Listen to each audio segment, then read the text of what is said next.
Hello mga ka-YouTube, good morning. So sa ngayon, magtatanim tayo ng napier grass para pandagdag sa suporta natin sa mga pakain natin sa ating mga alagang hayop. So ang ginagawa ko ngayon is ito, kinat ko na lahat yung mga napier. Actually may mga existing na dating mga maramais na to. Ito yung mga tumubo na ulit pero kukonti na lang kasi dito sa sa lugar na to is na binaha nung last time na 2 linggo nag-uulan, kaya karamihan dito sa maramais na tinanim ko dito is talagang hindi nakasurvive. So ang ginagawa ko ngayon is nagtatanim ako ng napier grass. So ang style ng pagtatanim ko ng napier grass is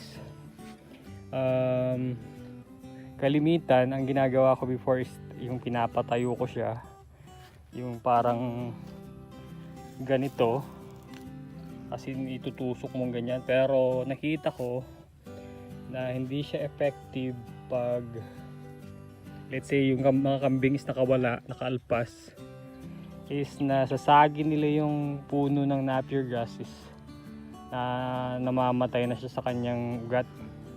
So napag-aralan ko na pag once kasi na itinanim mo siya na pahiga, as in binubuhos mo siya, what I mean is ano mo siya, nilalagay mo siya ng buo, tulad na ng ginawa ko dito, as in talagang tinakpan ko siya lahat ng lupa. So totally talagang siya sa lupa, nakabaon siya sa lupa. So binabaon ko talaga siya. So nakita ko na more effective siya sa ganyang style. Para pag once kasi ng mga kambing hindi natin maiwasan na nakakatakas sila sa kanilang mga bahay, is kahit kainin nila yung mga dahon niya, is yung ugat niya is maganda pa rin yung ano niya, baon na niya sa lupa. Unlike kung nakatayo siya, pag nasagi lang ng kambing is nawawala na, namamatay na. So nakapakasayang nung kasi nabuhay na sila tapos mamamatay lang. So ang ginawa ko is yan, binaon ko siya tulad nito. Dito kasi is yung tinanim ko last time, so lahat nakabaon tulad nito. So maganda na yung tubo niya. So pagtapos kong taniman ng napier grass is siningitan ko siya ng mga mais tulad nito, para habang hinantay kong lumaki yung napier grass is may mga mais na pwede nang harvestin na pangpakain.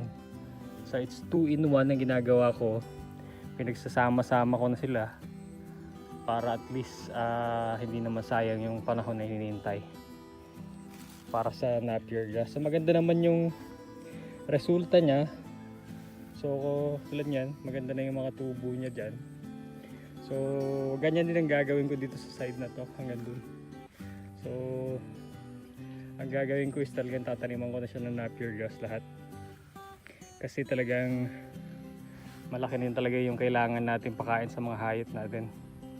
So ang gagawin natin ngayon, tulad nito tapos ko nang itanim, tapos ko na siyang ibaon, is next pagkatapos kong ibaon lahat to is tataniman ko na siya ng mais. So yung ating sprinkler na patubig is nandyan na. So sa susunod na video ipapakita ko kung paano ko siya in-install sa inyo. So yan, sana maging maganda yung resulta. Siguro i-update ko kayo within sa mga darating na videos natin kung ano nagiging resulta nito.